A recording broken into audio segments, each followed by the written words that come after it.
Bem, eu queria dizer que o professor Delfim, no dia 21 de abril, nos disse que não poderia fazer a apresentação por problemas lá inesperados de saúde, nada muito grave. Ele se comprometeu posteriormente a voltar a fazer a apresentação. Então, eu pedi, em prazo muito curto, que o Adroaldo o substituísse ou fizesse a apresentação e o professor Simão fosse o debatedor. Prontamente, eles responderam e eu sou muito agradecido a eles também por essa colaboração. Este webinar terá um padrão de rigor um pouco mais forte do que nós estamos acostumados nesse grupo. O microfone estará aberto apenas para o Adroaldo e para o Simão na parte inicial. O Adroaldo tem algo como 40 minutos para fazer a sua apresentação, Simão 10 minutos para comentar, e o Adroaldo fará uma réplica, se quiser, em 10 minutos. Depois, e eu peço que se inscrevam para fazer perguntas, porque a ordem das perguntas que se sucederão são a de inscrição para debate. Isso vocês podem fazer aí no chat. E são 4 blocos de 3 perguntas, uma por cada membro aqui do nosso grupo, de 2 minutos. E o Adroaldo tem o tempo para responder. Então, com isso, nós devemos chegar em 2 horas, que é o tempo que nós acostumamos fazer esse trabalho. O próximo seminário será do José Francisco Lima Gonçalves, o Kiko, que está aí presente, com o debate do Luna, Francisco Vidal Luna, no dia 30 de maio. Tá bem? Então, eu acho que eu posso passar a palavra desde já ao professor Adroaldo para fazer a sua apresentação. Muito obrigado, Adroaldo. Ok, Elinho, obrigado, Sérgio. Evidentemente, eu preciso começar dizendo que eu não tenho a menor competência para ser um bom substituto do professor Antônio Delfim Neto. O professor Antônio Delfim Neto é mais do que o patrono da escola. Ele é, digamos, foi, e permanecerá na memória como um grande líder da Escola de Economia da USP. Eu me sinto até honrado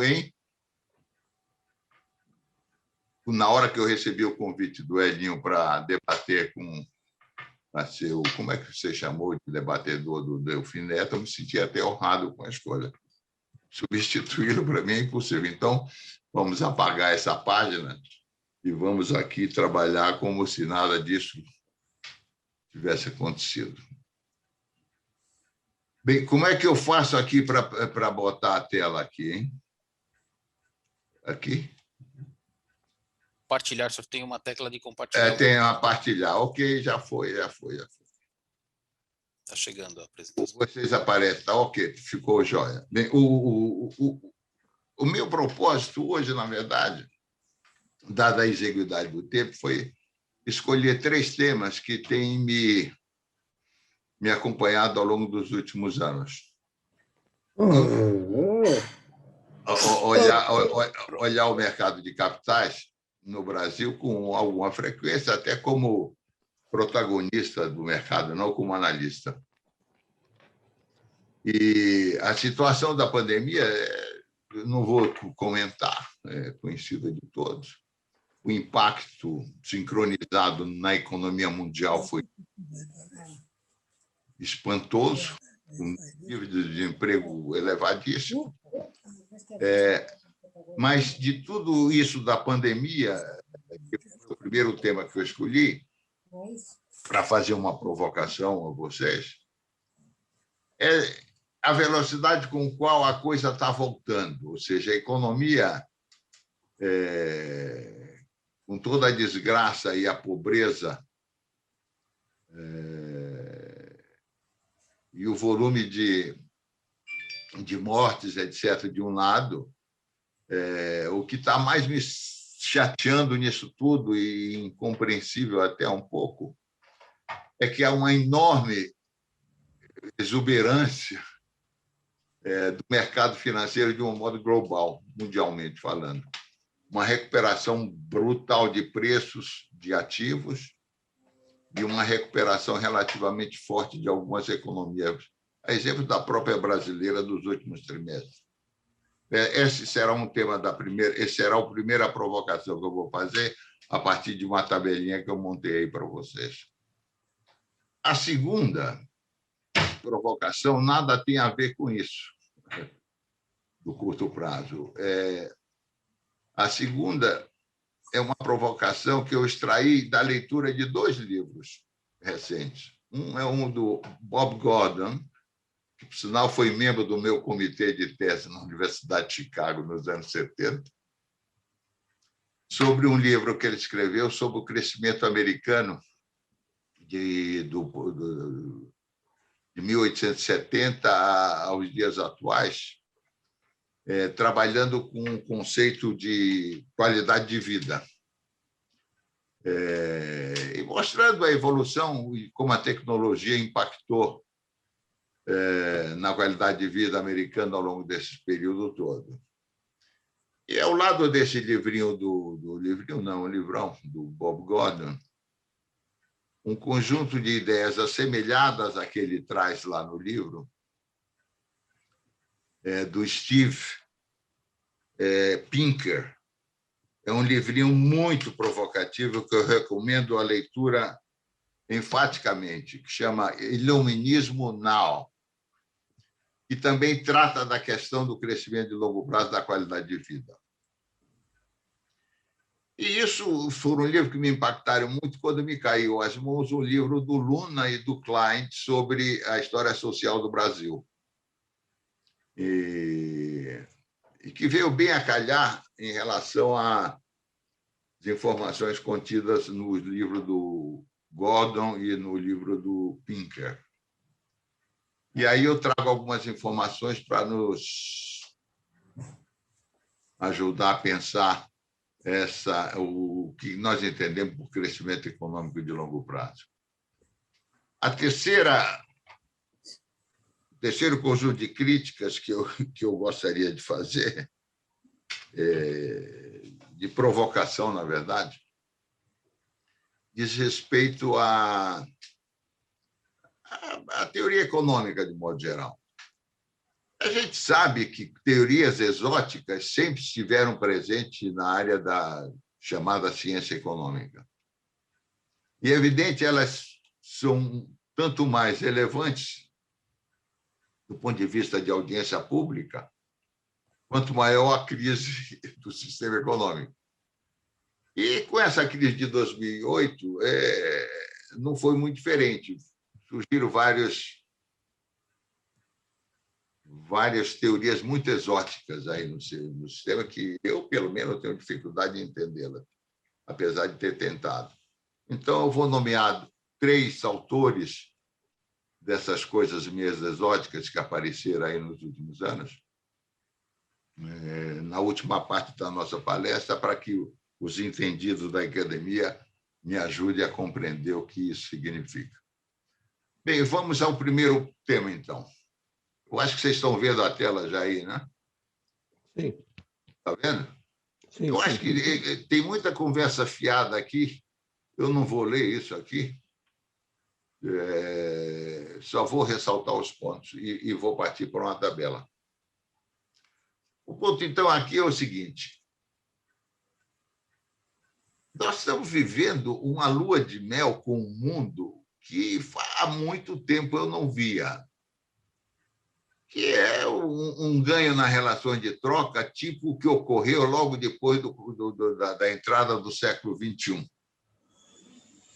Lembro que o Lula navegou num robusto cavalo chamado relações de troca no primeiro governo. E agora nós estamos entrando de novo num boom de commodities que vem, obviamente, que é produzido por alguma coisa mais substantiva que está por trás desse boom de commodities, que é a volta ao crescimento da economia mundial durante a pandemia do Covid-19. E que é uma coisa que realmente surpreendente. Eu não sei se vocês têm acompanhado, mas algo que nos deixa relativamente felizes, porque o Brasil vai tirar uma boa vantagem, evidentemente, como produtor de commodities, que é e dos melhores. Então, isso é incrível, porque com toda essa desgraça que nós estamos vivendo da pandemia e a miséria do mercado de trabalho que nós estamos vivendo, particularmente no Brasil, é você ter uma exuberância de mercado como essa que está já ocorrendo ao longo do ano de 2021, é uma coisa que me deixa meio complicado entender de onde vem essa demanda. É sobre um pouco disso que a gente poderia discutir depois. Uma outra coisa que também me surpreende nessa virada da economia mundial e da brasileira, espero que ocorra também, é que, a despeito de toda a confusão que está aí no chamado mercado político, nós estamos vivendo um momento benigno do ponto de vista de risco Brasil. E naturalmente, eu acho que já embalado pelo ganho de relações de troca, né? Eu jamais esperaria que o risco Brasil subiu um pouco no começo da crise e depois caiu e tem se mantido relativamente estável nos padrões mais ou menos dos últimos anos, em torno de 200 e poucos. O EMB, aquela medida do JP Morgan de risco Brasil. Quer dizer, então, não estou vendo toda essa confusão aí do orçamento, do presidente da República transferindo o poder para o Congresso, o poder de gestão da economia, a confusão com o Supremo, nada disso está afetando muito a expectativa do mercado financeiro. O que é corroborado pelo volume absurdo que o Brasil está vendo de captação de recursos públicos através da chamados IPOs e a valorização dramática dos ativos de bolsa dos últimos 12 meses. Também é uma festa que não há como entender direito diante do quadro que nós temos vivido da pandemia do Covid-19. Então, esses pontos eles estão refletidos nessa tabelinha aqui que eu fiz. Eu peguei só as commodities que têm interesse para o Brasil: petróleo, soja, milho e algodão, e minério de ferro. Aqui vocês têm, eu peguei abril, porque estamos no mês de abril, queria comparar abril de 4 anos para dar a sensibilidade do que ocorreu em termos de preço. O petróleo é mais conhecido, é óbvio, né? Você vê aí a trajetória do preço do petróleo, isso é dólar, né? O preço dessa tabela daqui é tudo em dólar. 75 em abril, 19, 72, 26, lembra da crise lá do petróleo? Quando começa do Covid, jogou tudo para baixo, que é esses 26 dólares, e vocês lembram que o mercado futuro nos Estados Unidos negociou durante algumas horas preços negativos do petróleo, porque os caras tinham que entregar fisicamente o petróleo porque não tinha liquidação financeira possível a preço nenhum. E hoje nós estamos trabalhando com um petróleo de 65 dólares. Isso eu estou trabalhando aqui com o Brent, que é o petróleo que interessa ao Brasil. O caso da soja, esses preços aí são todos da Bolsa de Chicago. São incêndios, é um horror o preço incêndio, porque é 1.000 e cacetada, na verdade é saco de soja de 15, 14 dólares, 10 dólares. Agora, olha o que aconteceu com a soja. Veio de 1.100, a unidade de se não me engano, são 5.000 bushels é a unidade de transação. E aqui o preço é por bushel, não é por saca. Mas o importante é o salto que dá de 855 lá no começo da crise para 1.529, ou seja, dobrou o preço da soja. Em dólar, não estou falando para o cabra que mora aqui no Mato Grosso, que ainda tem que falar do câmbio para dizer o ganho que ele teve nessa virada de abril de 20 para abril de 21, que é o pico da nossa crise de Covid. Pega o milho é o mesmo fenômeno. O algodão, fenômeno um pouco menor, mas altamente vantajoso para o produtor de algodão brasileiro. Minério de ferro, olha só a coisa, não é à toa que a Vale está pagando dividendo, pagando Brumadinho, e ainda tem as recomendações, e está negociando hoje a um preço extravagante, acima de R$100 a ação. Não é... Está aí a razão.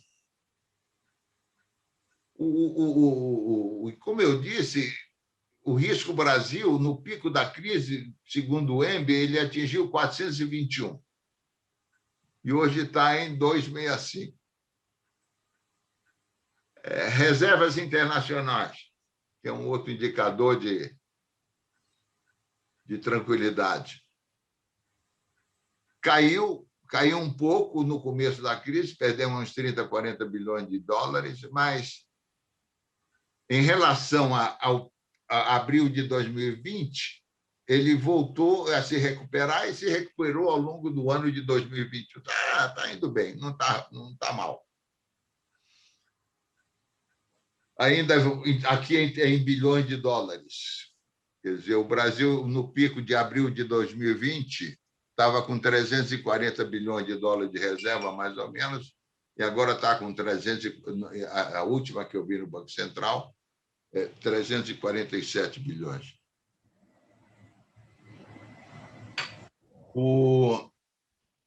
A taxa de juro real. Infelizmente, o gráfico que eu fiz desapareceu. Mas a taxa de juro real. O Brasil vive a maior lua de mel da sua história em termos de inflação e taxa de juros. O impacto da crise na taxa de juros foi muito forte para cima. O juro saltou, o juro real, que eu sempre trabalho com o NTNB como juro real, que é o papel que negocia IPCA+, e é o plus do NTB. E eu estou trabalhando com um papel aí de 2028. Deu um salto, foi quase a 5, 6, e depois voltou fortemente para o patamar tradicional de 3,5, 2,80, 2,90. Ficou parado até o recente agora, que deu uma subidinha que está me preocupando, inclusive, mas é o único fator de alerta que eu encontrei nesses números de curto prazo em relação a esse festival de bondade que a economia mundial jogou em cima da economia brasileira. E como eu sei que o Oswaldo está aí, ele deve estar vendo a SBTG BBAC11. Eu botei aqui como ícone do mercado de Bovespa, a B3, que representa bem o que aconteceu com os bons papéis do mercado. Olha aqui, o Oswaldo deve estar rico para caceta, dá uma olhada. Abril de 2019, o papel estava mais ou menos em torno de 30 a 37 reais por ação. Abril de 20, 40. Abril de 21, 105. É uma boa remuneração, não é? Mas o pior é que isso aqui não é isolado, isso aqui tem muitos papéis da Bolsa Brasileira que a cabeça já formam a crise do Covid-19. É. É uma coisa realmente que me deixa atônito. Mas... E aqui a última referência é a do PIB. Você veja a volta do PIB, como foi rapidinha. Caiu rápido e subiu um pouquinho rápido e continuou no primeiro trimestre de 2021. A economia não está mal hoje. E o mercado de trabalho está muito mal. E as pequenas empresas estão quebrando. Eu trabalhei com shopping mall muitos anos. Eu conheço a história das empresas satélites desses shopping malls que estão pedindo bênção ao diabo. Está quebrando, não vai sobrar 30% dessas empresas. E, ainda assim, este quadro, que eu chamo de exuberância, não sei se é irracional ou racional, é que me deixa perplexo diante do quadro de miséria, que é o quadro de miséria do Covid-19, que nós estamos vivendo no mundo inteiro. Bem, essa é a primeira provocação, e eu entendo que esse quadro é sustentável. Aí talvez é que vai dar discussão. Eu acho que você tem toda vez que nós temos um ganho de relações de troca muito importante, nós também temos uma forte valorização cambial. Até agora, isso não aconteceu. Teve uma subida drástica antes da crise do Covid-19. Mas, ao longo desse período de crise do Covid-19, que é abril, que eu estou colocando aqui, março, abril de 2020 e 2021, ele ficou rodando em torno de 5,40. Foi um pouco mais para baixo, um pouco mais para cima, etc.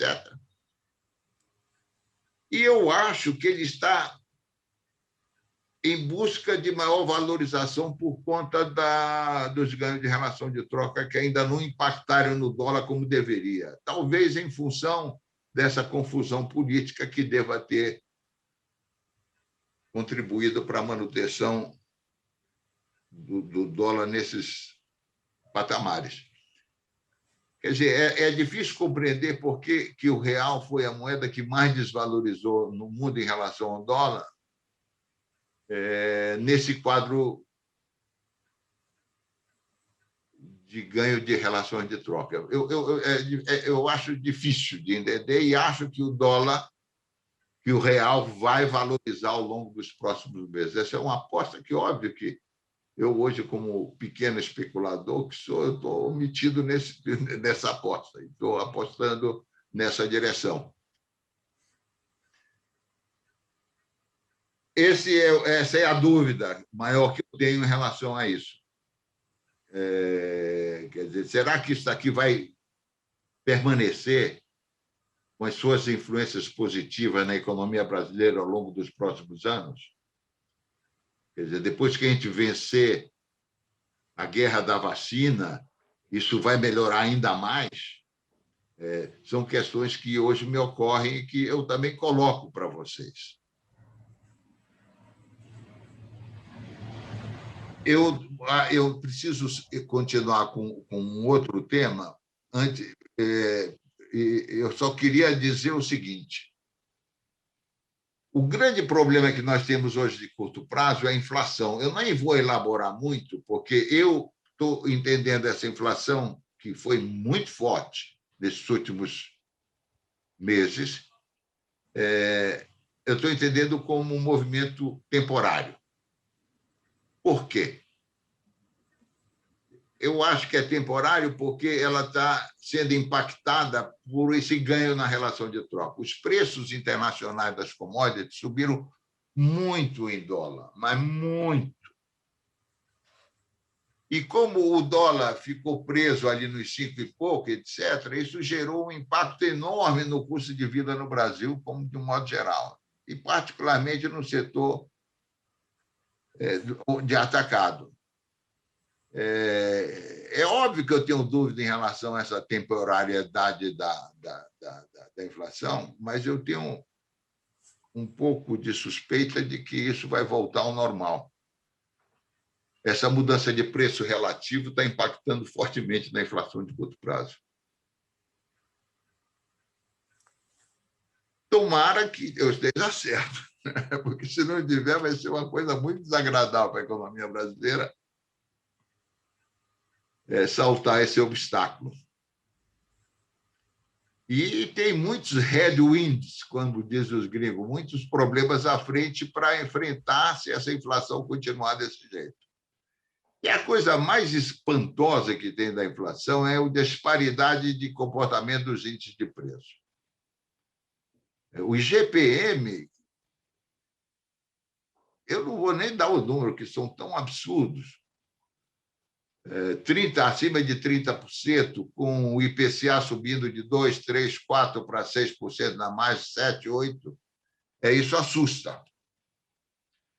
Mas, seja lá, se a gente conseguir, com esse juro real talvez um pouquinho mais alto, com uma possível valorização do real, com esses preços internacionais parar de estabilizar, se houver a estabilização, se o governo do Biruta de aeroporto não complicar muito, talvez esse movimento de pressões inflacionárias de curto prazo desapareçam aí. Tomara que seja assim. Bem, eu acho que eu esgotei o primeiro tema. Eu vou para o segundo agora. O meu problema aqui é o seguinte, no segundo tema, é um tema totalmente diferente, muito alheio, não tem nada a ver com o que falamos até agora. Há uma grande discussão entre a esquerda, a direita, neoliberalismo, liberalismo, etc., né? E está na moda se discutir o grande impacto da tecnologia na economia moderna, o que é que vai acontecer com o nível de bem-estar da população. E não são poucas as pessoas que estão muito preocupadas com as desigualdades crescentes dos últimos anos. Muito bem. Isso é um pano de fundo. Nesse pano de fundo, eu li três livros que me incomodaram muito e me espicaçaram muito, que eu tive muito prazer em lê-los nos últimos anos. São esses 3 livretos que eu pus aí, eu cito embaixo a bibliografia, a indicação, que é o livro do Gordon, do qual já falei um pouco, do Steven. O Steven Pinker hoje é um globetrotter, é um cara que sempre que escreve um livro fica no New York Times, naquele ranking de livro, por semanas como os mais vendidos. É um intelectual, é um neurocientista e que se meteu a falar sobre o mundo, sobre tudo, e fala coisas inteligentes. E esse Banerjee e Duflo é esse casal franco-indiano que ganhou o Nobel de Economia pelo trabalho que eles fizeram na área, que vem fazendo há décadas na área de pobreza. E qual é o tema desse negócio? O tema desses cabras primeiro dizer o seguinte: houve um enorme ganho de bem-estar na humanidade, de um modo geral, particularmente concentrada no mundo ocidental, produto do liberalismo moderno que foi se modificando como uma pele de cobra e que foi se transformando no liberalismo mais social, etc., cobertura, proteção social, enfim, produziu um estupendo aumento na expectativa de vida ao nascer da população mundial. E os níveis de bem-estar dessa população estão sendo subestimados quando se os economistas trabalham tão somente com o PIB como uma medida de bem-estar. É evidente, os economistas não são tão idiotas assim, né? Eles sabem que há limitações severas do PIB per capita como indicador de bem-estar social, ou de melhores condições de vida, quando você olha a coisa historicamente.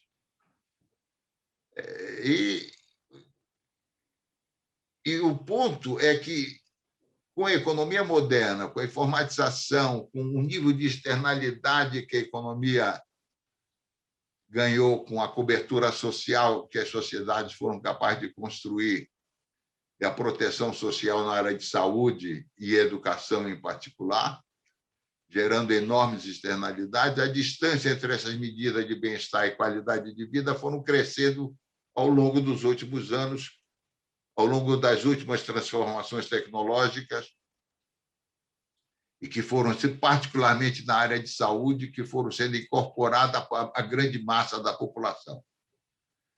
E isso tem significado importante quando se olha a história de um país do ponto de vista de longo prazo. E, nesse contexto, eu tive a sorte de ter caído das minhas mãos o livro do nosso colega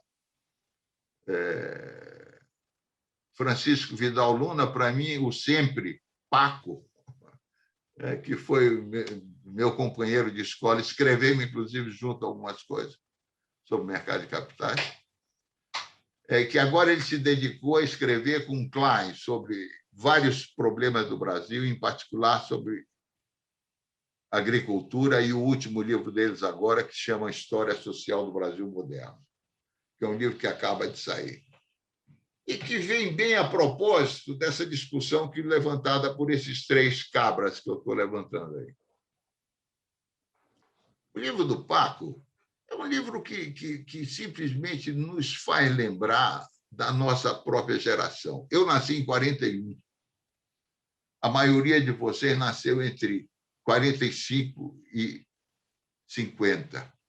O livro toma como referência 1950 e se pergunta o que diabo aconteceu com a população brasileira, o que diabo aconteceu com a área social brasileira, o que diabo aconteceu com a mortalidade infantil, enfim, como o Brasil se comportou ao longo dos últimos 70 anos. É um livro interessantíssimo, particularmente para a nossa geração. Eu, que nasci no interior do Amazonas, a expectativa de vida ao nascer na época do Curari, onde eu nasci no interior, era 35 anos de idade. Você veja como eu sou tão ponta da distribuição que hoje eu estou com 80. Imagina o desvio padrão lá daquela medida de expectativa de vida ao nascer. Então, eu trouxe para aqui, para a nossa observação, eu não vou discutir, só vou chamar a atenção e pedir uma reflexão sobre esses números. Gente, ganhar 25 anos de vida na medida... É uma probabilidade, né? Uma expectativa, uma distribuição. A média da distribuição de 50 para a média distribuição do nosso presente para 75, 80 anos é um negócio não dá para discutir. E olha só a evolução do que aconteceu. Esse gráfico aqui. Aqui, no período 50 a 55, eles trabalham com quinquênios. O Paco deve estar aí, depois ele comenta melhor. E, a propósito, a minha sugestão é que o Paco seja convidado para discutir os principais itens desse último livro que ele escreveu com Klein. Está vendo, Elinho? É uma recomendação, uma sugestão que eu faço a você. Está inscrito para debater hoje? Estou inscrevendo ele para debater hoje com você e colocá-lo numa próxima apresentação. Obrigado pela sugestão.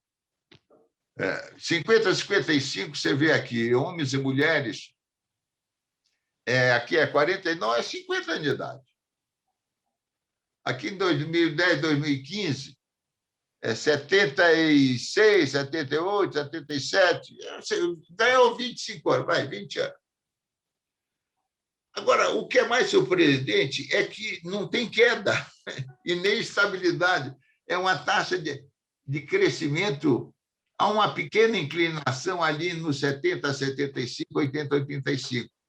Mas o inferno dos anos 80 não aparece no gráfico.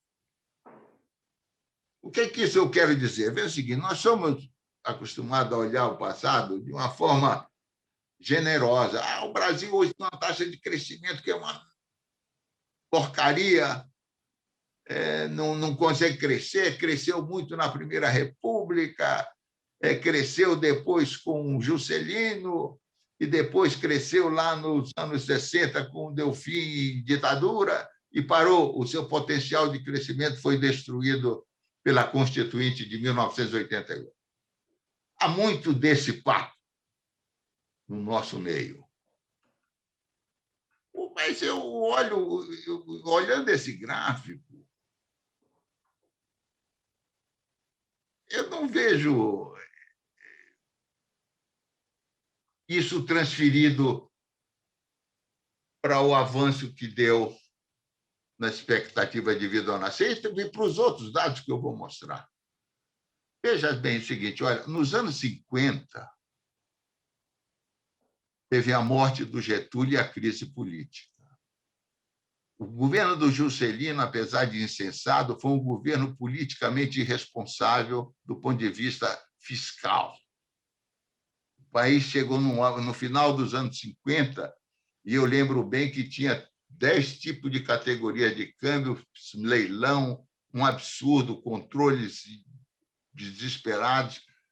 A inflação ainda era relativamente baixa, mas crescente, mas muito desorganizada, e foi sucedido pelo Jânio, que era um louco, renunciou, criou crise política, Jango em seguida. Então, nós passamos 5, 6 anos de crise. Veio a Revolução, um boom de crescimento no final dos anos 60, começo de 70, crise do petróleo em 71, desastre em 79, arraso institucional nos anos 80, 4 orçamentos monetários, 5 fiscais, era uma esculhambação, inflação, hiperinflação. Tudo isso culmina com a Constituinte, uma forte mudança institucional, um pouquinho para melhor, até esbarrarmos na Dilma e começa tudo de novo. E é evidente que toda essa história institucional e política deveria ter alguma consequência nessas medidas sociais. Eu não as vejo aqui. Então, a minha pergunta e não é só isso, quer dizer, o Brasil se urbanizou, o Brasil teve mortalidade infantil decrescente. Aí, quando você olha para o resto do mundo, aconteceu mais ou menos a mesma coisa. Quer dizer, é evidente que na América Latina o Brasil teve uma posição relativa um pouco melhor do que os outros, em particular, quando você olha o Uruguai e a Argentina, em termos de alfabetização ou mesmo qualidade de vida, nós estávamos na rabeira da Argentina e Uruguai. Hoje nós estamos próximos, estamos ali na média. Um pouquinho melhor, talvez. Então, nós tivemos uma posição relativa melhorada, exponenciada aqui na América Latina. Mas no mundo aconteceu isso aqui, mais ou menos. E aí vem a minha questão, e eu vou pular para o terceiro tema, porque eu já estou chegando no meu tempo. A minha questão é a seguinte: será que tudo isso é exógeno? Não, não é possível. Essa mudança de qualidade de vida que o Brasil sofreu nos últimos 70 anos, para melhor, não terá nada do que seja atribuído à política doméstica? O que foi? Eu lembro, por exemplo, o SUS. O SUS foi criado nos anos 80. que é supostamente um dos programas mais generosos do mundo inteiro e um dos mais produtivos. Só que nós temos o hábito de dizer que o SUS é o cara morrer na fila do hospital antes de ser atendido.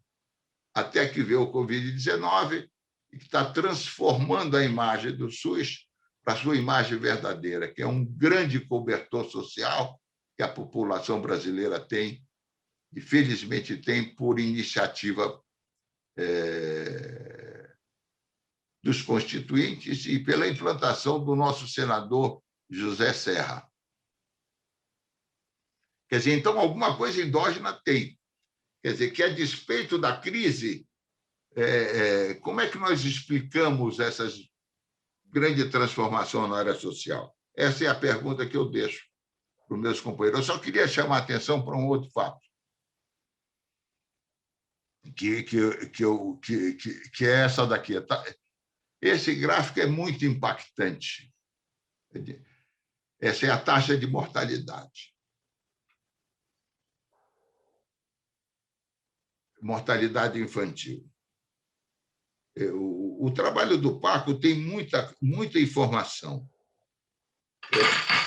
Eu só vou ficar nessas duas aqui e na de urbanização.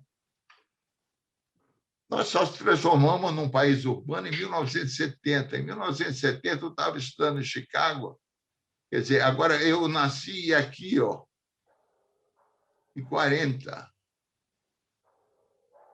Aqui, em 40, 50, nós tínhamos uma população alfabetizada aí de 15% da população, 20% da população. Hoje, alfabetizada e semi-alfabetizada, nós temos 90%. Eu queria convidá-los a discutir esses dados junto numa próxima reunião. E como o meu tempo aqui já vai... Deixa eu ver aqui, cadê o meu... O meu tempo já vai acabando. Nossa, eu tenho 5 minutos para correr. Deixa eu pular para o terceiro tema. O terceiro tema é uma brincadeira com meus amigos economistas. Aliás, de quem eu gosto muito e adoraria poder participar mais internamente dos eventos da escola. Até preciso fazer isso, porque eu estou meio desempregado, né? Preciso arranjar. O fato é o seguinte, como eu dizia antes, quer dizer, eu já vi de tudo, quer dizer, nesses meus quase 60 anos de transitar no meio acadêmico de economia. Mas, de novo, estou me surpreendendo com o que tem ocorrido depois da crise de 2008. Sempre que tem uma crise, surgem coisas novas, não tem jeito. Em particular, no meu caso, tem uma coisa que me deixou chocado, que é, eu vou falar primeiro da teoria de comportamento, Behavioral Science, Economics. Vocês sabem que eu fui aluno da Universidade de Chicago, eu estudei com George Stigler no departamento, na escola de Business e Economia, eles eram juntos. E onde hoje tem fama, a coisa mais conservadora possível da Universidade de Chicago, que competia com Friedman em conservadorismo, estaria na escola de Business, que hoje chama Booth School. Muito bem. O Stigler é um ícone da escola de Chicago, um prêmio Nobel, com várias coisas escritas na área microeconômica, em particular. Mas eu fiz o curso com ele de História do Pensamento Econômico. Eu adorei o velho. Muito bem. Aí eu olho... Eu sempre que olho na Universidade de Chicago, eu olho o Instituto Becker-Friedman, coisa desse tipo. Nunca dou muita importância para a escola de business. Aí, quando eu vejo o Nobel Prize Winner de 2017, Richard Thaler, da Universidade de Chicago, eu digo, uau, quem é esse cara? Aí fui ver. ele senta na mesma cátedra que sentava o George Stigler, ou seja, Charles Walgreen Distinguished Professor of Economics and Business. É uma cadeira criada pela família da Walgreen, dono daquelas lojas americanas, que deve ter dado uma grana que até hoje sustenta os professores que são contratados sob esse guarda-chuva. Muito bem. Aí eu fui descobrir quem que esse cara está fazendo de novo. Aí eu peguei o livrinho dele, se eu não me engano, chama Misbehavior. Rapaz, é um negócio, é um ataque frontal à chamada racionalidade econômica da ortodoxia. Vocês conhecem esse livro ou não? E aí eu fui ler um outro livro também dele. Eu digo, mas, meu, o que é que está acontecendo com a Universidade de Chicago? Chegou o vírus da heterodoxia no universo da ortodoxia. E eu ainda continuo com uma certa perplexidade de ver uma pessoa como esse jovem, não jovem, Richard Thaler, ele é muito, muito respeitado, economista, mas visceralmente contrário à hipótese de racionalidade do consumidor individual. E, na verdade, é uma coisa que incomoda todo mundo, esse extremo rigor de racionalidade que a microeconomia impõe aos agentes econômicos. Mas, então, é essa perplexidade que eu gostaria de transmitir a vocês e ver se vocês me ajudam a superá-la.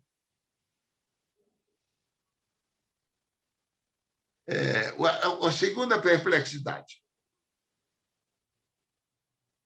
E aí uma natureza um pouco diferente, que é esse Banerjee Duflo. A Duflo esteve no Brasil, convidado pela XP, e fez umas palestras aqui no Brasil, uns 2, 3 meses atrás. Então, obviamente, todo ganhador de prêmio Nobel vira estrela e vira protagonista do universo. E não é diferente tanto com o Thaler quanto com... Aliás, eu recomendo, se vocês olharem no YouTube, tem várias palestras do Thaler e desse pessoal aqui. O que me surpreendeu nesse pessoal aqui? Eles são professores do MIT, full professor do MIT. Os dois. É um casal, ela é francesa, ele é indiano. São casados. E escrevem com muita força e muita autoridade sobre pobreza.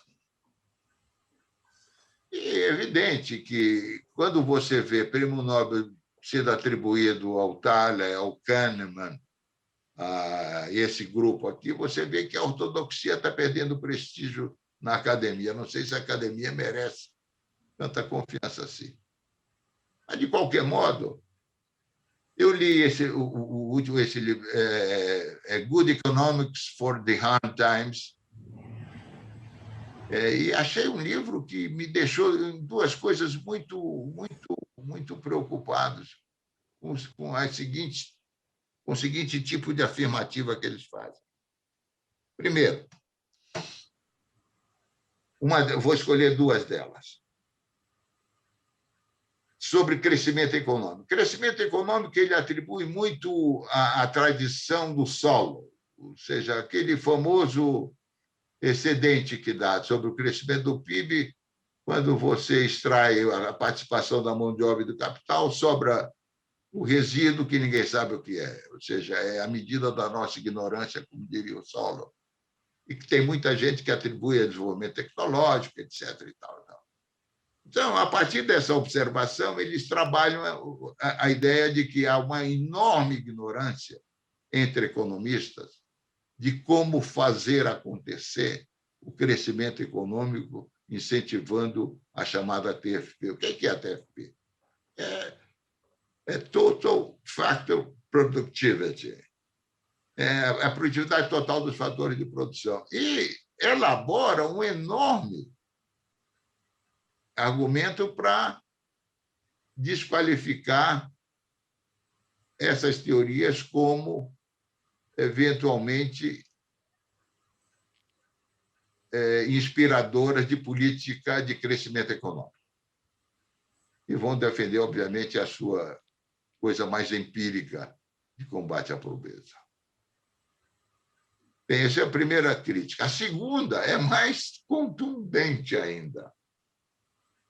Que ele pega, e olha que ele pega ícones da economia moderna. Solow, que foi do MIT, reconhecidamente um grande economista, considerado o pai da teoria de crescimento econômico moderno.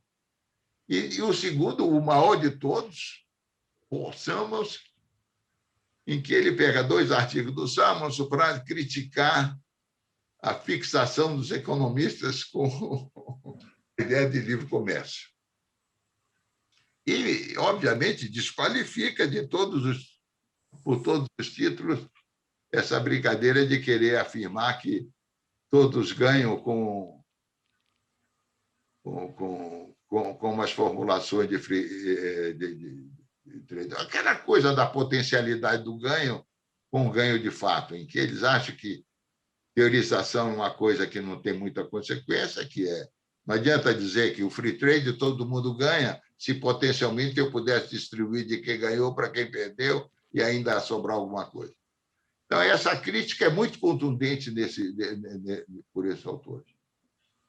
E eu realmente recomendo, é uma leitura de alto valor científico, no sentido de que, se você gosta de empiricismo, isso daqui é uma fonte de ouro. Mas eu não gostei das críticas. O terceiro ponto, que me dá mais 2 minutos aí, Elinho. 2 minutos. Essa MMT, isso aqui é uma picaretagem moderna, assustadora, que está sendo, de fato, encampada pelo mundo inteiro. Se você olha o anúncio do Biden agora nos Estados Unidos, os 3 anúncios sobre o que ele entende seja o futuro dos Estados Unidos, é comprometer mais de 25% do PIB nos próximos 7 anos, sem dizer a fonte de todos eles, ou seja, a responsabilidade fiscal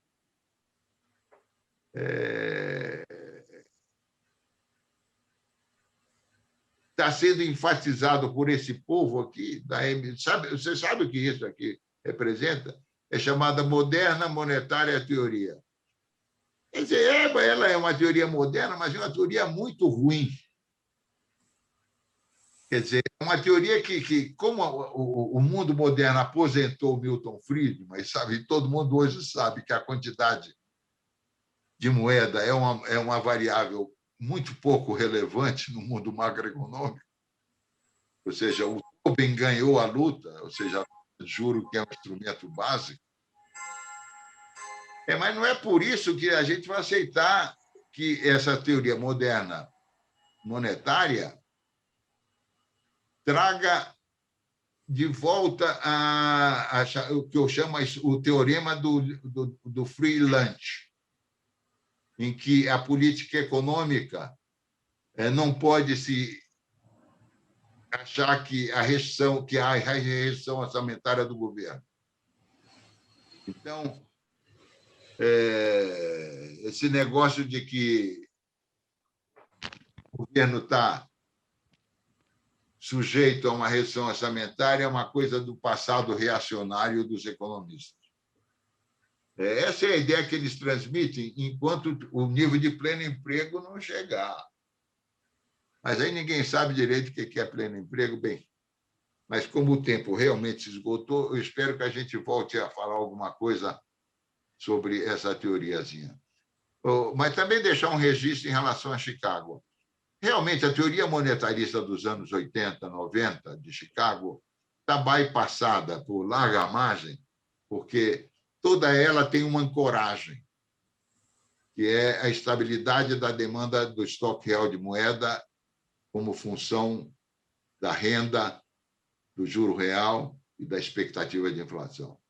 Quer dizer, hoje em dia, ninguém leva muito a sério essa estabilidade da demanda de moeda. Então, a instabilidade é inerente a isso, como diria o Keynes, excepcionalmente. O Keynes, essa instabilidade era excepcional. Agora, essa instabilidade virou a regra, porque o mundo que o Japão e a crise de 2008, o mundo de política que nos ensinou, é de que a expansão monetária, chamada de quantitativa, é totalmente irrelevante como alimentador da renda nominal, seja preço ou produto real. Mas isso aí é uma discussão que eu até acho que eu posso contribuir, mas o meu tempo esgotou. Vai, Simão, a bola é tua. Professor Eduardo, muito obrigado. Vou passar Professor Simão, a bola é sua.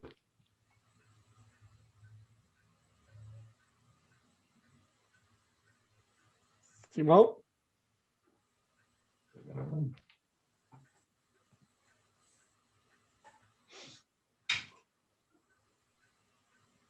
Pronto, agora vocês estão me ouvindo? Isso. Ótimo, Simão, obrigado. Você tem os 10 minutos, tá? Mais, Simão, você que tem 15, vai. Mas você falou que ia deixar tempo para mim. Você comeu o meu?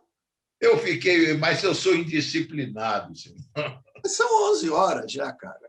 Bom, mas a apresentação do Adroaldo mostra o ecletismo da nossa escola, do próprio Adroaldo, pelos seus interesses intelectuais. E, dada a exiguidade de tempo, eu vou me ater, por questões empíricas, ao primeiro item que ele levantou e vou deixar para os participantes uma discussão sobre os outros dois temas que o Adroaldo levantou. Um deles é a pobreza da renda per capita como uma medida da qualidade de vida. O único comentário que eu vou fazer é que eu discordo, tá? Porque você pode ficar bem velho melhorando as condições de saúde, ter um sistema de assistência social fantástico, mas você vai ser um velho pobre. E isso é uma porcaria, porque velho rico igual a gente, não tem problema, você conserta aqui parafuso ali, remédio aqui para hipertensão, tá? Então não dá para desenhar, não é à toa que os economistas levam sim em consideração a renda per capita, tá? Com relação a essa heterodoxia da Universidade de Chicago, olha, é um conjunto de observações à procura de uma teoria. Não tem teoria, tá?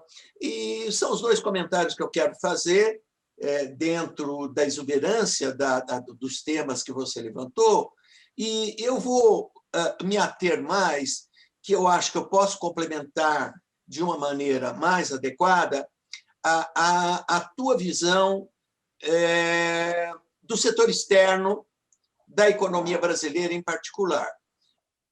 Bom, o Adroaldo ele faz uma série de afirmações que precisam ser qualificadas no ponto número 1, porque eu considero inadequadas. Então, depois o Adroaldo, com direito à réplica, ele contesta. Primeiro ponto que o Adroaldo chama atenção, e não existe relação nenhuma, entre a relação de troca e taxa de câmbio, tá? A correlação é de 9%. Tá? E no período recente que ele chama atenção, deixa eu pegar aqui a lanterninha. Nesse período atual, okay, você tem uma melhora significativa da relação de troca e uma importante depreciação do real. Por quê? Porque a determinação da taxa de câmbio depende do modelo estrutural e variáveis instrumentais, e não é a única relação que existe com a taxa de câmbio sendo determinada por relações de troca. Isso está equivocado. Tá? Então, empiricamente, é só olhar os números, no caso brasileiro, eu peguei de 2000 até, eu não sei se é fevereiro ou março, acho que é fevereiro, de 2021, tá? E não existe nada, tá certo? É muito precário, não tem nada. Tá? 1. 2. Page down. Eu não sei. Tá, eu acho que é aqui mesmo. Não teve queda de reservas. Claro que teve e tem explicação. Tudo tem explicação. Tá? Não pode. Queda de reserva teve, claro que teve. Tá bom, vai. Não, você não tem direito a falar agora, droga. Fica quieto. Tá, agora é minha vez, porra. Eu não falei nada quando você falou. Então, veja, 388 para 347, caramba! O mercado quis 50 bilhões de reservas do Banco Central. Por quê? Está aqui. Tá certo? 2021 é o primeiro trimestre, são dados do Banco Central, ok? Quem estava com atividade de produção aqui no Brasil levou, entre 2020, quando estourou a crise, e o primeiro trimestre de 2021, aqui eu estou na nomenclatura 6 do balanço de pagamento, levou para fora 11,5 bilhões. Quem estava em ações aqui, ou brasileiro ou estrangeiro, não sei se você está nesse rolo, levou 15,9 para fora, tá? E o pessoal que emprestava para empresas aqui no Brasil, ou era empréstimo intercompanhias, tá? Eles reduziram, tá? Em 15 meses, em 25 bilhões. Coincidentemente, é 53 bilhões que saiu do país da conta financeira. Tá? Então, tem explicação, sim. Okay? Risco Brasil. Tá? O risco do Brasil não está estável coisa nenhuma. Tá? Desde do período anterior à crise, tá? Até o dia de hoje, porque o mercado já está fechado lá fora, eu fechei isso, tá? Às 6 horas da manhã hoje, tá? Então está atualizado até o dia de hoje, até o dia 30 de abril, e eu usei o CDS, o EMB não se usa mais, Adroaldo, tá? É para título de calote, isso já acabou, tá certo? E se usa o CDS, o Credit Default Swap, tá? E o aumento do risco de antes da pandemia até o dia de hoje foi de 107%, tá? Que não é o caso do que você afirmou. Tá?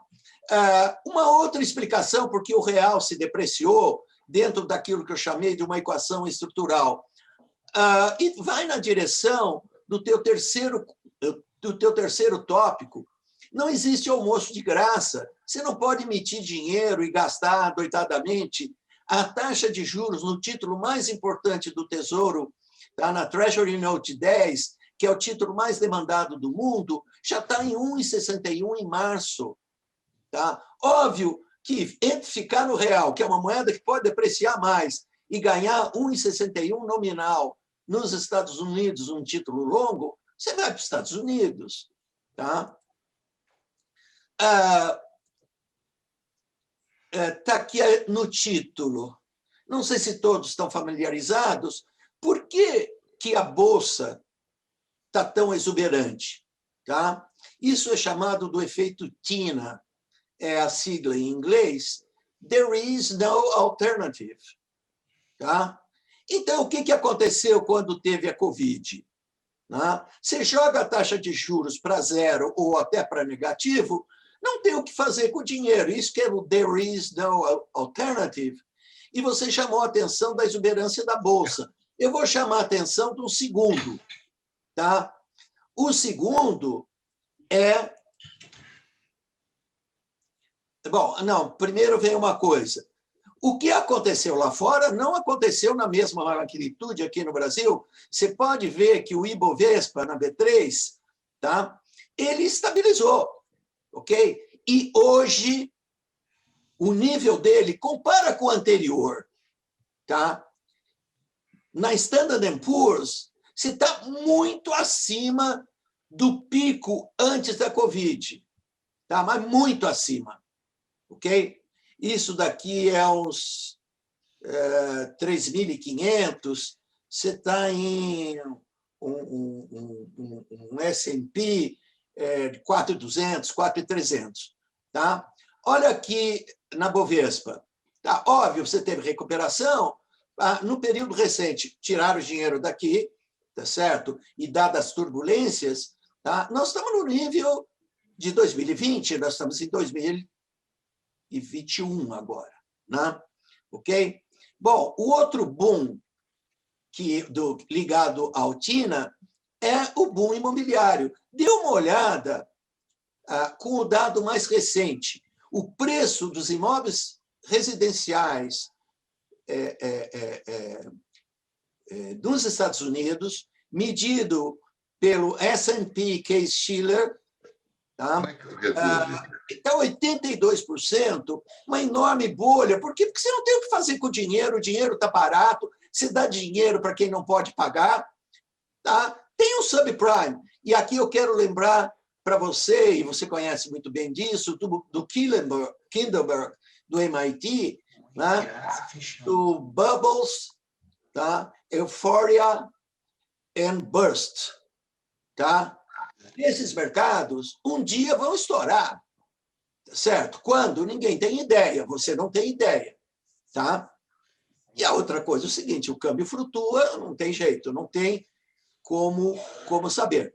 Então, essa exuberância de mercado financeiro é falta de oportunidades, mas ela não está atingindo o Brasil por alguma razão adicional que eu vou colocar na sequência e que na tua apresentação não aparece de uma maneira adequada. Tá? A inflação de longo prazo no Brasil é alta. Eu estou pegando o mesmo título que você utilizou, a NTN-B, tá? Para 10 anos, ok? No dia 8 de abril de 2021. Tá? Nos próximos 6 meses, uma inflação de 7%, mas ela está convergindo para longo prazo para uma inflação de 5,5%, é uma inflação alta, ok? Muito acima da meta, ok? No caso brasileiro, que levaram a meta, tá? A partir do ano que vem, tá? Para 3,5%, o que significa que precisa juro mais alto, tá? Com uma meta tão ambiciosa de controle de inflação. Tá? E outra coisa é o seguinte, tá? Estão arrebentando com o mercado de capitais aqui no Brasil, porque o governo, tá? Como ele tem um orçamento muito ruim, teve uma disparada muito grande de dívida, tá? O governo só está conseguindo se endividar no curto prazo, no máximo 1 ano. Tá? É esse período que eu coloquei em destaque aqui, e o último dado divulgado pelo Tesouro e pelo Banco Central, 35,5% da dívida do governo vence nos próximos 12 meses. Tá? O governo não tem condições de se financiar a juros longos, o mercado quer um prêmio muito grande. Tá? E essa faixa intermediária de 2 até 5 anos arrebenta com o mercado de debêntures no Brasil. O Roca sabe muito bem disso, acho que ele já comentou sobre isso. Tá? Ok? E com isso, eu termino a minha apresentação de uma forma bem rápida. Obrigado, Simão. Ele recebeu material para começar há algumas horas atrás e conseguiu produzir tabelas, gráficos maravilhosos, como sempre. Então, Obrigado, Simão. eu trabalhei até as 2 horas da manhã, Ah, coitado. Pô, Simão, eu não mereço isso. Pô. Claro que você merece. Claro que você merece. Levantei às 6, terminei tudo próximo das 8, daí eu já comecei a falar com o Domingos para ver como é que ia essa sessão. Então, eu quero, com isso, dar a seguinte dimensão, e a última palavra minha. Tá? A gente tem que olhar os dados. A parte empírica é fundamental. Muitas afirmações podem cair num vácuo que é inadequado analiticamente. Obrigado, Simão. Professor Adroaldo. Vamos lá. Eu acho que o meu... 10 minutos, professor Adroaldo. Espera aí, onde é que eu estou, Cássio? Eu estou aqui. Que eu feche. Simão, fecha o teu, senão não abre aqui, Simão. Fechou? Espera aí, eu quero ver como é que eu fecho. Na parte de cima tem um negocinho vermelho. Espera aí. Na parte de cima tem um negocinho vermelho. Interromper compartilhamento. Ah, tá certo. Pronto. Professor Adroaldo. É minha vez.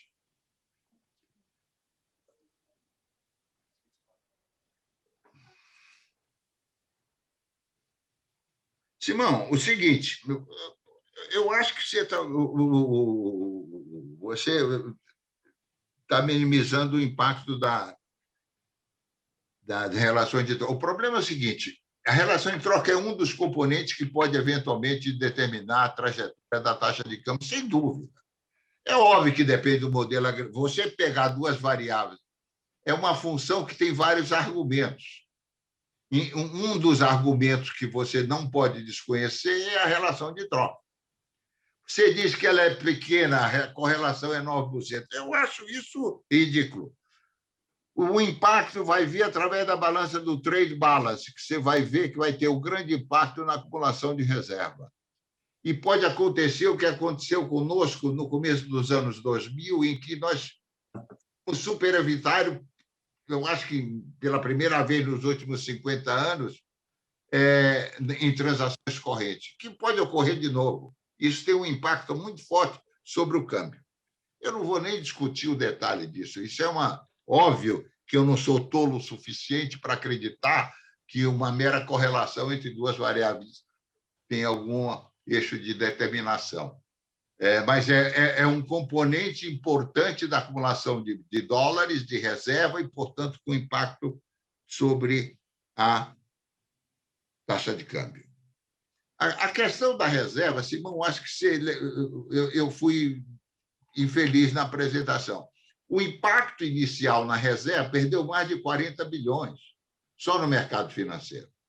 Mas, a partir de abril de 2020, a queda foi muito pequena. E, ao contrário, o número de IPOs, o Oswaldo deve estar aí e poderá reafirmar, o volume de IPOs que entrou no Brasil é brutal. Nós temos que olhar com calma essa matéria da entrada e saída de moeda estrangeira no Brasil, porque não transita na Bolsa o IPO. E eu te digo o seguinte, a estabilidade... Eu tenho aqui, inclusive, eu descobri aqui, eu peguei 2 grafiquinhos que eu tinha aqui e pus, que é a coisa da NTNB. Olha o que aconteceu no impacto da crise. Foi uma merda para o Brasil. A taxa de juros real deu um salto brutal. O que eu estou dizendo é que, depois desse salto absorvido, isso aqui parece uma estabilidade com esse ponto aqui. Quer dizer, isso, e depois ele continuou. Porque você olha aqui a continuação, eu não tenho o gráfico, porque são 2 separados. Aqui vai até novembro de 20 e aqui vai fevereiro de 21. Então, pega outubro de 20, novembro de 20, que é aqui mais ou menos. É evidente que ela deu uma subidinha agora no final, que é a minha preocupação que eu anotei, mas durante esse período aqui ela ficou relativamente estável, flutuando entre 2,30 a 3,10. Eu acho que essa subida aqui é perigosa. e já ocorreu no final do ano de 2000, agora na virada de 2021. E eu não deixei de registrar isso na minha nota, que foi uma nota muito curta. Eu deveria ter enfatizado melhor isso. Agora, em relação à reserva, foi o mesmo fenômeno, Simão. A saída foi muito concentrada no começo da crise. No teu próprio gráfico, se você verificar, ela vai ficar em torno de 340, 350, depois da queda de 380 para 350.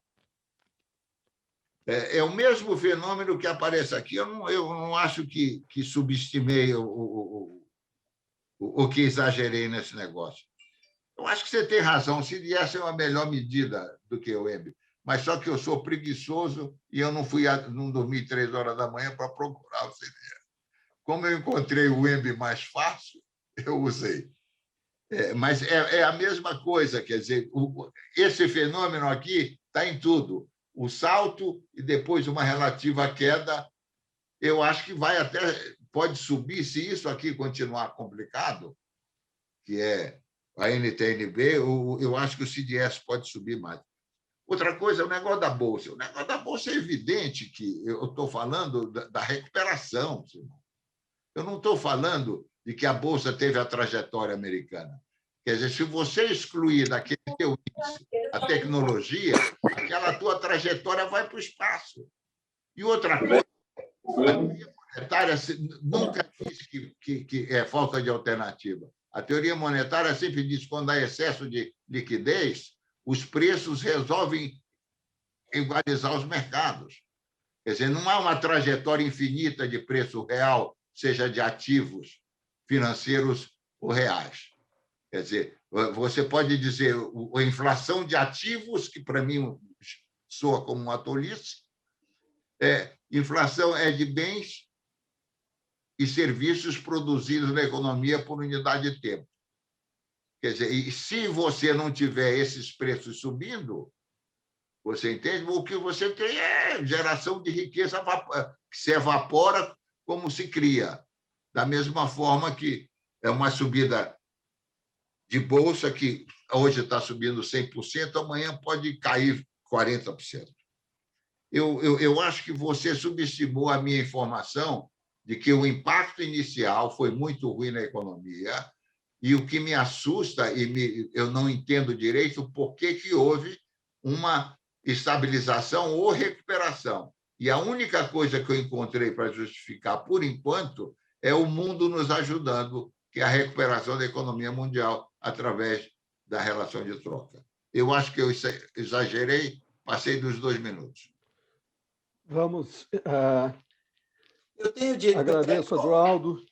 Simão, Hélio, eu tenho direito à réplica? Não. Acho que não, Simão. Não. Veja, são Posso fazer 11h23. um comentário? Deixa ele fazer. O seu comentário, vamos. Daí eu tenho inscritos.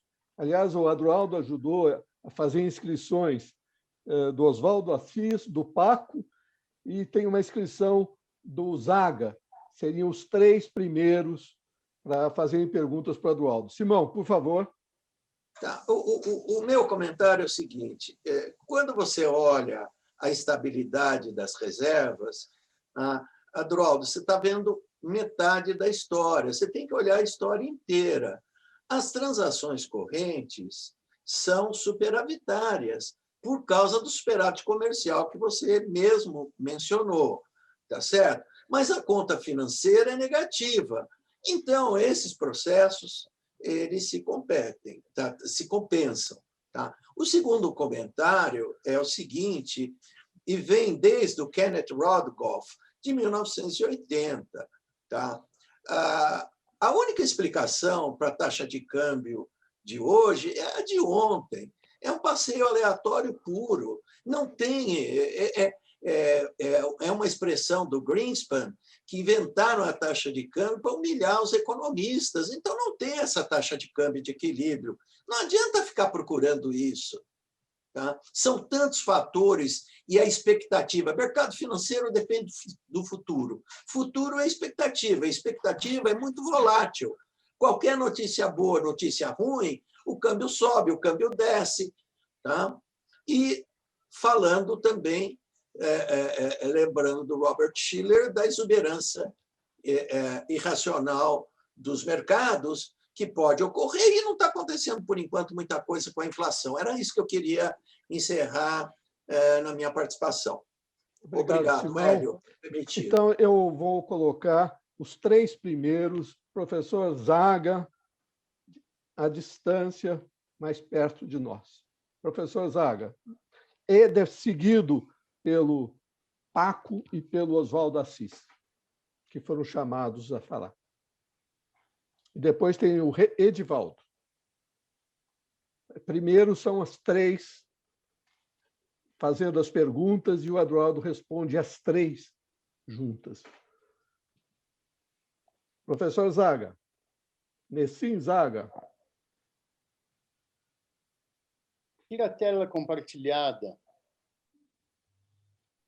O Adroaldo, sai da tua apresentação. O que é? Você tem que sair da tua apresentação. Isso.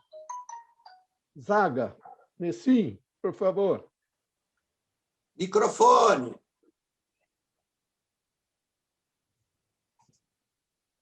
Ele está com o microfone fechado. Como é que faz para avisá-lo? Não há. Ele deve estar ouvindo. Ô, Nessim, abre o microfone aqui embaixo da tela.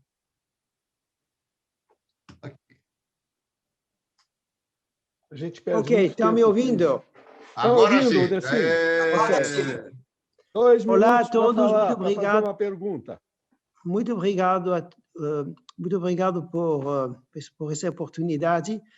Eu vou me concentrar só numa pergunta só. Há muitas coisas que foram discutidas, inclusive a vida e a morte, mas vamos deixá-las de lado.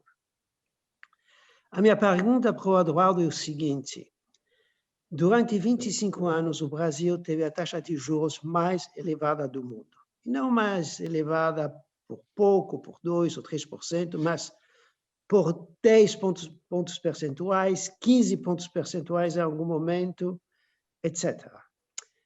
Com essa taxa de juros, é óbvio que o capital financeiro veio correndo para o Brasil. E gostou muito do que encontrou no Brasil, que eram taxas de remuneração que não existem em lugar nenhum do mundo. Agora, isso obviamente levou a uma valorização do real, que ficou muito barato. O Guedes nos fala das empregadas domésticas indo para a Disney. Não tem nada errado com empregadas domésticas indo para a Disney. O que está errado é o nível do dólar, que destruiu a indústria e muitas outras coisas no Brasil. Agora, de repente, por uma variedade de causas, a taxa de juros no Brasil fica quase normal. Ainda não diria normal, mas se aproxima do normal. Obviamente, o capital financeiro sai, e o Simão tem essa tabela magnífica mostrando os fluxos dos últimos 2 anos. E o que acontece com a taxa de câmbio se desvaloriza. O que acontece com o preço dos não transáveis aumenta. Se você passou de um preço reprimido do dólar a um preço mais realista do dólar, é óbvio que é um ajuste em todos os preços dos transáveis. Esse é um ajuste de preços relativos, um ajuste que one-off, one time. Não vai acontecer de novo, a menos que o real se desvalorize ainda mais. Se ficar nesse nível, a inflação vai gradualmente desaparecer. Então, Eduardo, minha pergunta é o seguinte: você que vem de Chicago, gosta de preços de mercado, etc., em nenhum momento você levantou o problema de ter um banco central que estabeleceu uma taxa de juros totalmente anômala, que criou uma taxa de câmbio anômala e que, portanto, segurou os preços dos transáveis. Na hora que você libera, eles vão voltar, vão aumentar. Mas isso não faz parte da sua análise. E, francamente, para alguém que vem de Chicago, é curioso. Eis a minha pergunta. Oswaldo. Obrigado, Nessim. Bom dia a todos.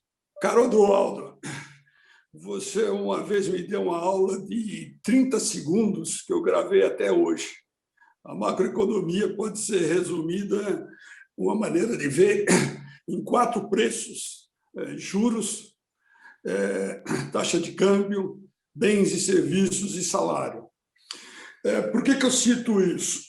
No caso brasileiro, especificamente, a valorização de ativos, por exemplo, na área de bolsa, ela tem uma explicação do ponto de vista de um trader, tá certo? Muito simples. A taxa de juros hoje no Brasil está fora de lugar, com a expectativa de não ter crise cambial à vista, dado a desvalorização que a nossa moeda já enfrentou. E aí, colaborando com o que o Simão colocou, Simão, eu tenho aqui um acompanhamento que a gente faz muito de perto, que é o fluxo da entrada e saída de divisas, jogando tudo acumulado nos últimos 12 meses.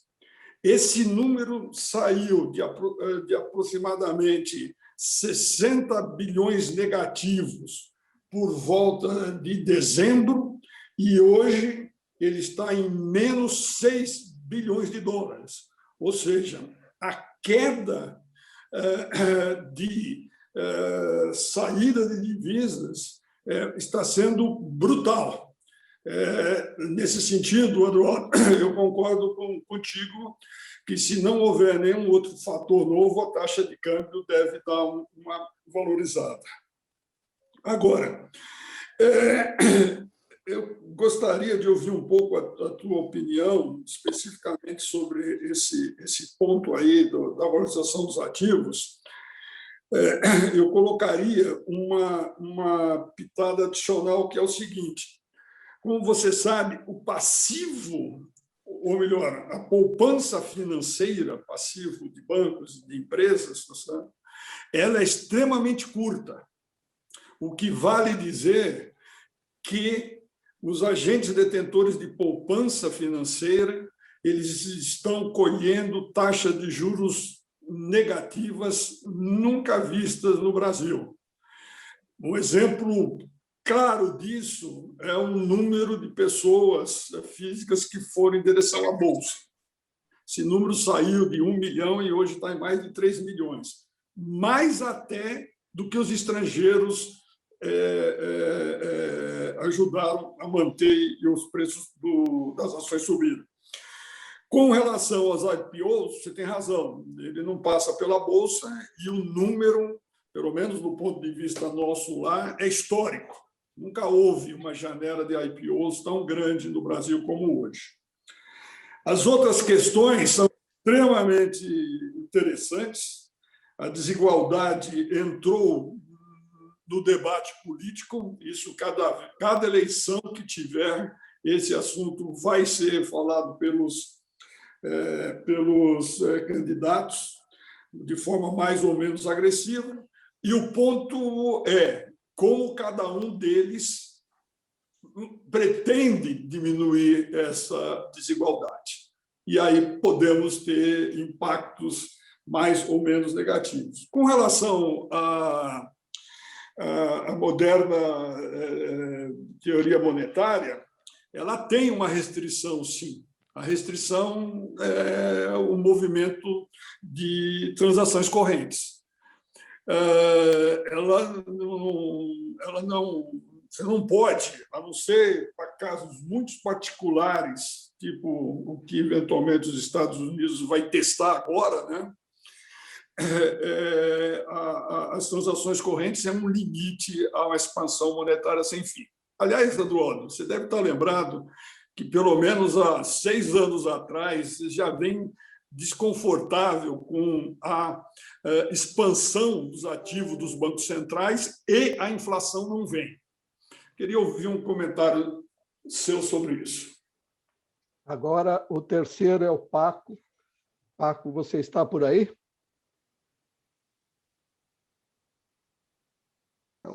O meu não é uma pergunta, quer dizer, vou agradecer aí o Adroaldo pela citação do livro e só complementar um pouco a perplexidade dele, também foi a minha, a nossa, e sobre esse desempenho. E eu diria que, quer dizer, você estava colocando um pouco da questão se isso foi só o mundo externo.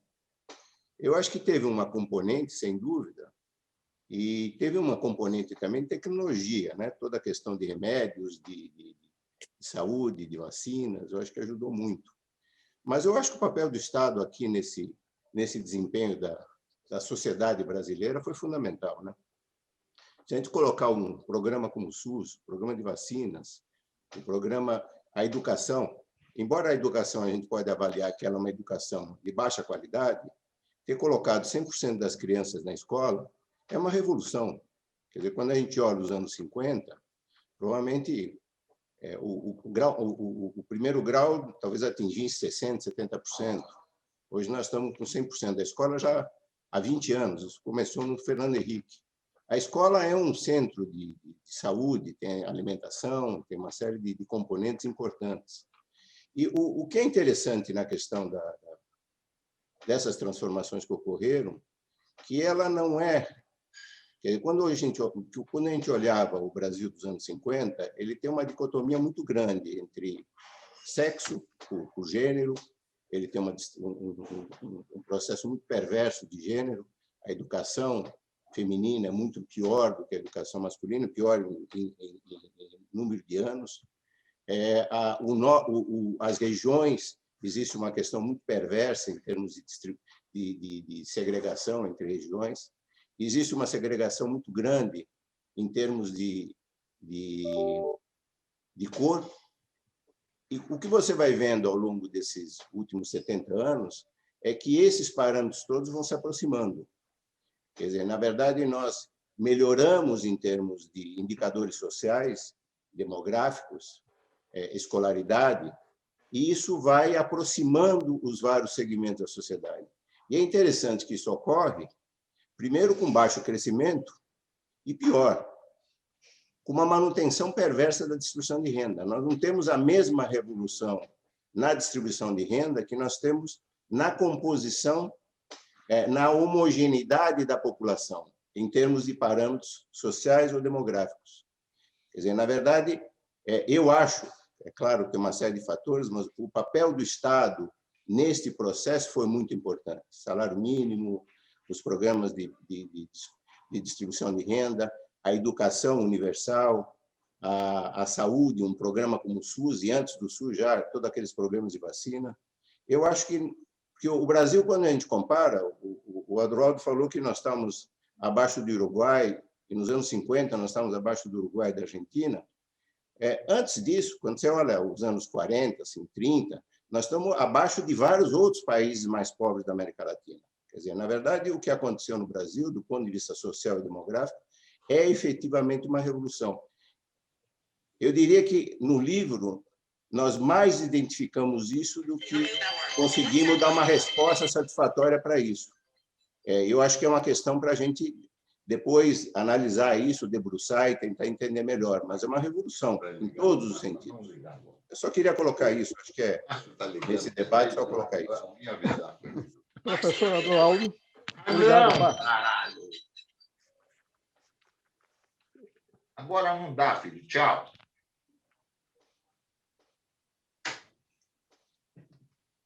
A bola é sua, Adroaldo. É minha vez? Isso. Perdão, eu não resisto. Agora chegou o Adroaldo. Esse é o Adroaldo que a gente conhece. Bem, eu vou começar pelo papo. Vou fazer na ordem inversa. Não, eu realmente gostei do livro e tem o seguinte, tem um componente de governo muito importante. Eu acho que no texto eu lembrei o SUS, que eu acho que é uma das grandes inovações da área social em que o Brasil tem, e que essa qualidade de vida que hoje a gente obteve na grande massa da população é devido ao SUS, que é a grande revolução na área social no Brasil, mais do que tanto quanto a educação. Uma outra coisa que me encuca e que, por exemplo, o Paco compara, não falou agora, mas compara, e que eu lembrei de comentar agora, os índices de desigualdade, que evidentemente são enormes no Brasil e são campeão mundial. Não estou discordando disso. Mas uma coisa que me inculca, que eu gostaria de ver calculado, é o seguinte: quando você pega uma comparação de índice de Gini ao longo do tempo, e se esse ao longo do tempo for ao longo do tempo de perspectiva de longo prazo, eu gostaria de saber como que a renda não pecuniária eventualmente afetaria a medida de desigualdade. Isso eu deixo como pergunta para os entendidos. Eu não sou entendido nisso.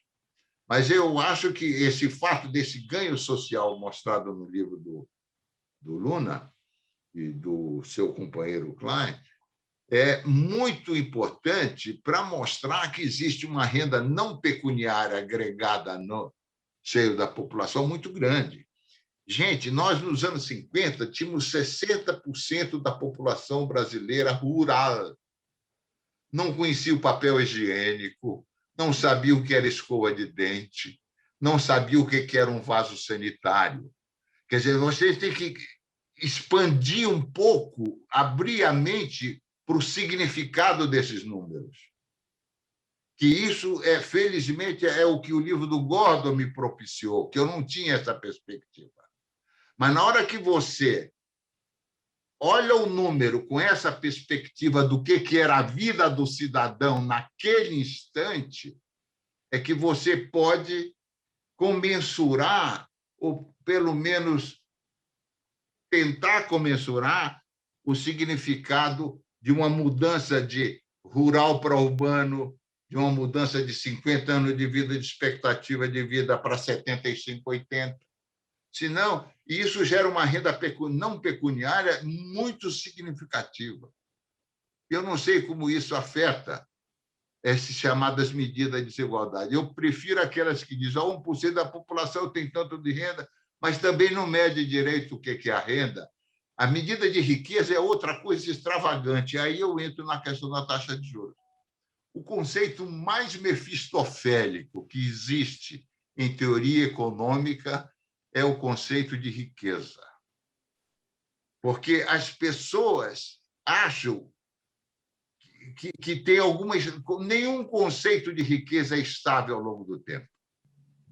É a função de flutuações brutais, advindas de expectativa de taxa de juros, que eu vou encaminhar na resposta do Assis.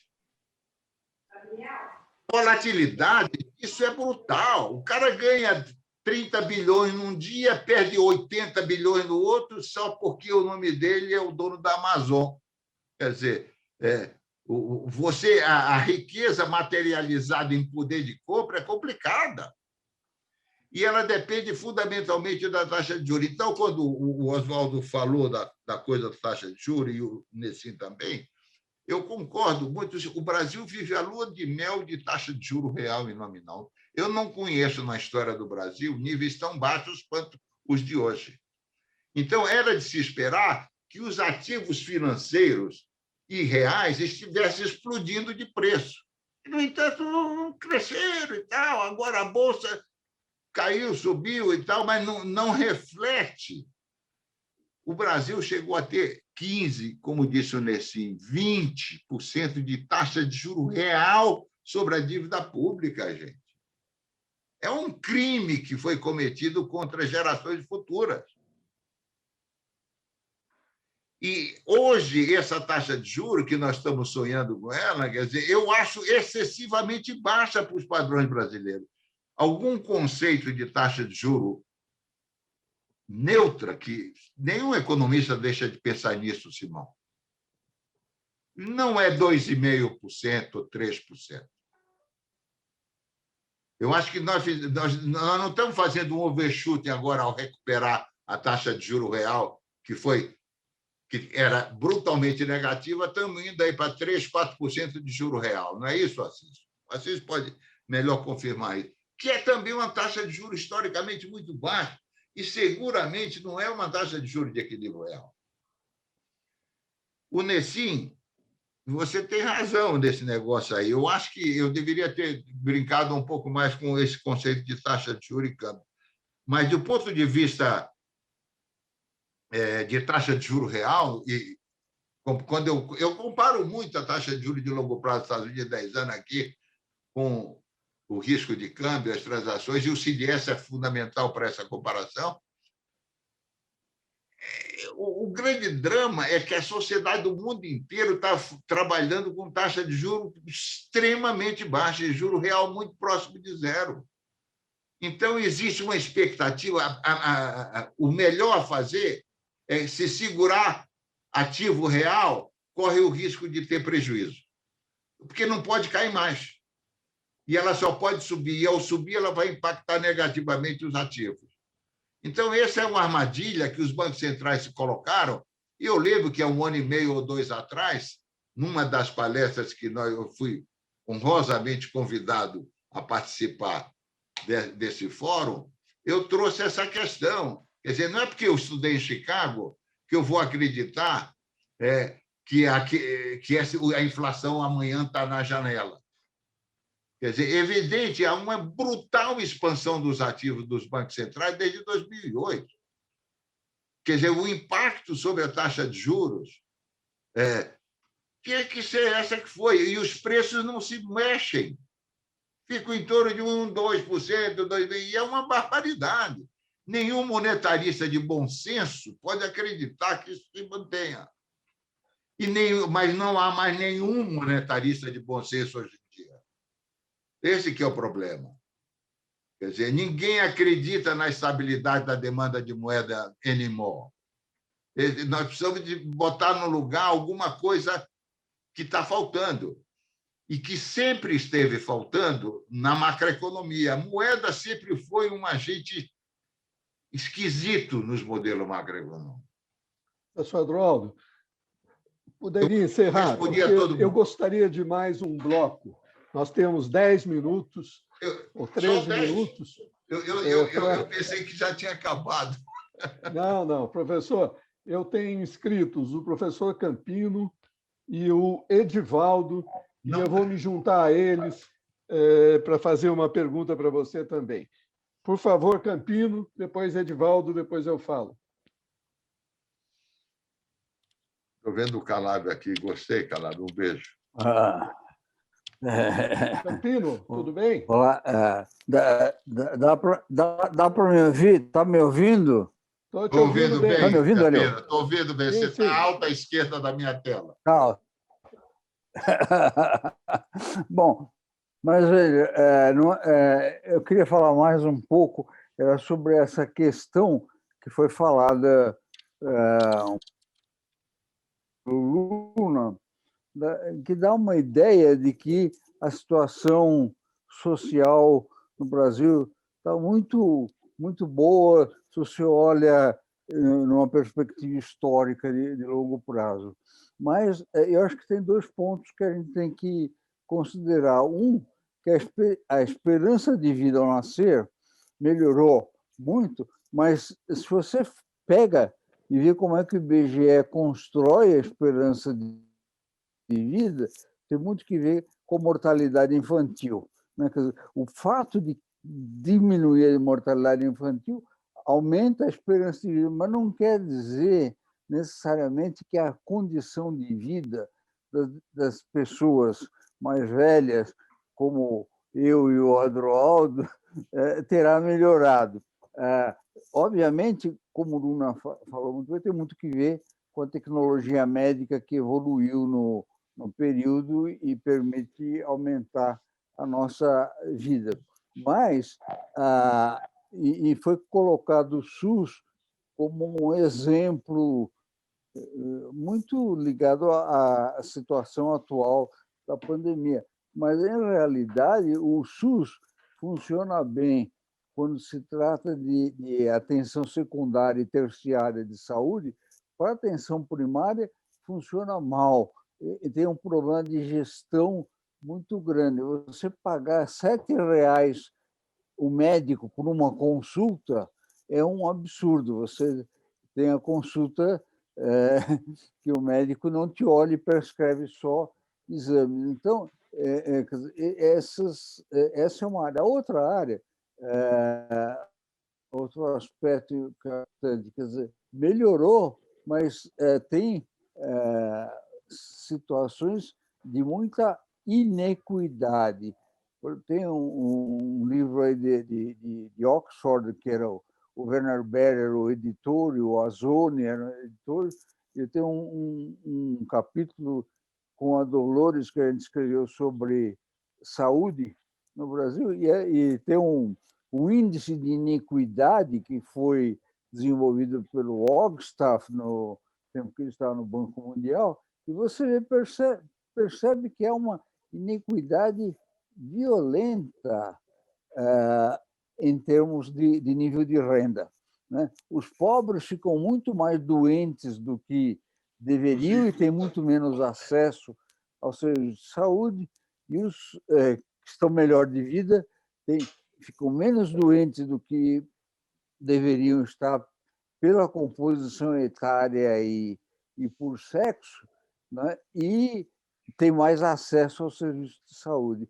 Então, só que é mais sobre esse aspecto social, que não tem que ver muito com a apresentação do Adroaldo, mas um dos pontos que o Adroaldo, né, acho que era o segundo tópico, que era essa questão do PIB não representar o que acontece com a qualidade de vida, mas na nossa apresentação aqui ficou muito a ideia de que melhorou substancialmente a qualidade de vida, e eu queria colocar uma nota mais negativa em relação a isso. Acho que melhorou, mas não tanto.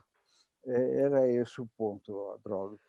Tá bem, obrigado, Campino. Edivaldo, por favor, 2 minutos.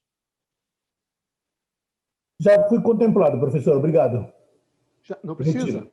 Já fui contemplado na fala do meu antecessor na questão do SUS, obrigado. Onde é que está, Edivaldo? Ele não vai precisar falar mais. Não. Então, eu vou fazer uma colocação. Evidentemente, o Adroaldo falou de muitos temas e não pôde explorar todos eles adequadamente. Eu entendo que esse tema de longo prazo é importante, mudança tecnológica é importante, mas esse Gordon, eu não gosto tanto dele, viu, Adroaldo? Ele dá um tom de que todas as inovações já aconteceram, foram muito ricas no passado e agora já não tem muito o que fazer. Esse tipo de coisa é muito forte de falar, né? Logo depois tem esse negócio de informática, tem Covid, tem vacina, tem bastante novidades para acontecer à frente. Você também não explorou bem, não teve tempo, certamente, o Pinker, ou Pinker. Ele se é um psicólogo que se olha as estatísticas em geral e ele tem um tom mais positivo. Fala, olha, não tem tido guerra, não tem tido um monte de fatores negativos, então não foi um tempo perdido esse dos últimos 200 anos, mas é sobre isso que ele fala nesse livro. Mas o tom é de que houve muita mudança tecnológica, eu não tenho dúvida que houve avanços quando se olha 50, 70 anos, e não precisa tudo isso. Nós aqui, é uma geração que provavelmente já foi vacinada pela Covid, quer dizer, não é um pessoal tão jovem, nós verificamos mudanças muito importantes nos últimos tempos. Então, o tom que pode parecer excessivamente positivo do Luna e talvez um pouco negativo do Campino, eu não tenho dúvida que, no caso do Brasil, quando se olha os últimos 40, 50 anos, que houve um avanço importante, significativo em termos de bem-estar. Então, eu passo isso para o Adroaldo fazer. Nós temos uns 5 minutos, Adroaldo, para você comentar o que você quiser sobre o Campino, sobre o que eu estou falando aqui. Lembrando, fui insistentemente lembrado aqui que o Leufim vai fazer 93 anos, eu acho que amanhã ou depois, O 1º Juarez de maio. acabou de fazer 1º aniversário. de maio. 1º de maio. Ele faz aniversário dele. 93 anos. Então, nós estamos aqui e me parece que nós conseguimos nos defender como grupo dessa faixa etária na FEA, no Departamento de Economia, bastante bem até agora. Eduardo, por favor. Campino, eu acho que você tem um ponto aí. É evidente que a expectativa de vida ela cresce quando a taxa de mortalidade infantil desaba. E foi o que aconteceu. O livro do Paco explica com muito detalhe esse fenômeno da fecundidade, da mortalidade infantil, enfim, os ganhos na mortalidade infantil, mortalidade pós-natal, pré-natal, tudo isso está no livro do Paco. Evidentemente, eu só quis fazer a referência, porque é muito significativo. Nós não temos muita percepção do significado desses números quando a gente compara, digamos, 50 com 2020. Quer dizer, você reclamou do SUS, eu acho que o SUS é uma maravilha, apesar de ter feito. E, obviamente, eu não sou panglossiano. Quer dizer, na hora que eu olho esses números, eu sei que tem muito a fazer. O Brasil ainda é um abismo social. Basta você andar pelo Brasil. Quem conhece o Brasil sabe o que significa ainda. Agora, é evidente, a condição melhorou desse povo em relação a 50. 60% da população brasileira em 50 era rural. O que é uma vida rural nos anos 60? Não tinha luz elétrica, não tinha, portanto, geladeira, máquina de lavar, passar roupa. Eventualmente chegava a porra de um radinho. Saúde, hospital. Você acha que eu nasci num hospital no interior do Amazonas em 1941? Não, compadre. Não existia a menor possibilidade de minha mãe dar luz a mim num hospital. Eu fui parida em casa com a parteira daquelas que rezava com o batinho. Então, é esse o ponto que eu quero levantar com aquele segundo item. E não sou panglossiano, repito, porque eu acho que há muito a fazer na área social. Hélio, eu gostei muito do livro do Gordon, até porque ele foi meu da minha comitê de tese. Eu tinha até que um certo respeito por ele nisso. Mas eu acho que ele pisou na bola no final. Ele acha que a eletricidade, saneamento de esgoto e água, a mobilidade que o transporte de trem e automóvel deu em substituição ao cavalo é inigualável como impacto na qualidade de vida das pessoas. Eu acho isso um erro, porque nós estamos diante de uma revolução tecnológica que nós ainda não sabemos como isso vai chegar na produtividade do trabalho. Eu acho que ele pisou na bola aí, obviamente, a grande crítica que ele recebe é essa. Sobre o Steven Pinker, eu acho que ele é meio panglossiano, no sentido de um excesso de otimismo. Mas eu achei um livro excelente, é uma leitura muito agradável, riquíssima de informação, e que, para um bom leitor crítico, te dá uma noção do que foi a trajetória dos últimos 200 anos em vários aspectos da vida, que vai da guerra ao conhecimento do cérebro, que ele é neurocientista.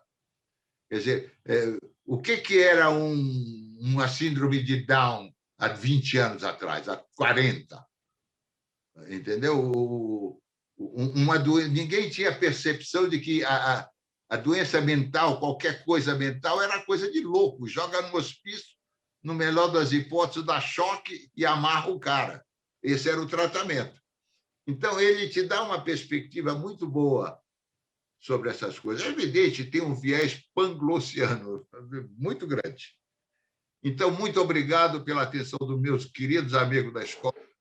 Eu tenho o maior carinho pela Faculdade de Economia Eu adoro o Simão, tenho memórias maravilhosas da minha vida na faculdade com o Simão, em particular com o Simão, com a Kio, com o Antônio e o Emílio Muniz Barreto, a quem eu devo muito. Muito obrigado. Obrigado, Adroaldo. Obrigado a todos. Na final desse mês de maio, teremos a apresentação, então, do Kiko com o debate do Paco. E o Paco está virando candidato a um apresentador mais adiante, por sugestão do Adroaldo. Tá bom? Obrigado a todos.